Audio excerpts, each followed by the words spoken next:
Soap fans know James Patrick Stewart best for his roles as Valentin Cassadine on Generalhospital or Will Courtland on All My Children.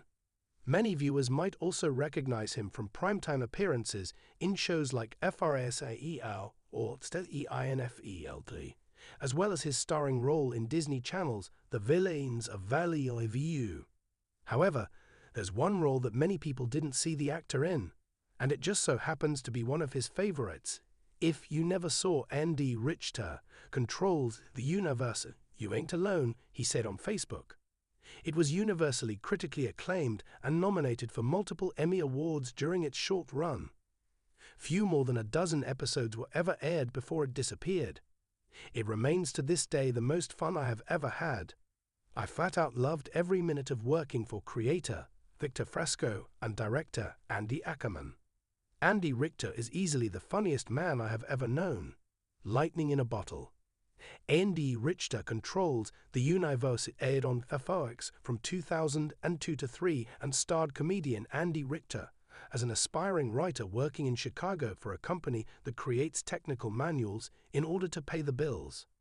Stuart played the role of Keith, Andy's friend and co-worker, who was best known as the handsome guy in the office. James Patrick Stewart came from soap operas, and like Irene Malloy, he didn't have to be as funny as he was, Richter recalled to Cracked. His part was predicated on him being the handsome guy, but that character evolved because James was really funny.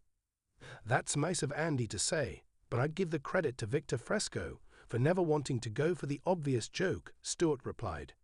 There's an archetype of the snobby, good-looking dude who had everything growing up, and he gets off on making Andy's character feel bad about himself, but Victor didn't want to do that.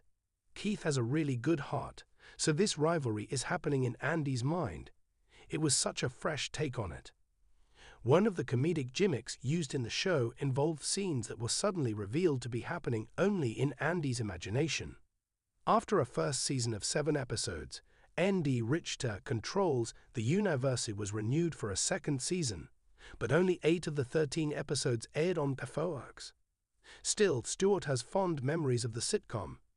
There are hundreds of lines that still pop into my head, he confessed. Then I'll text them to Paget Brewster or Jonathan Slavin. I work on GH now, and I tend to forget those lines in an hour.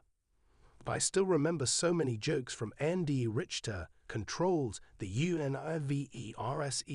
Unfortunately, if you want to check out Stuart's performances for yourself, you'll have to track down the complete series DVD set that was released in 2009 because Andy Richter Controls the Universe is not currently streaming anywhere.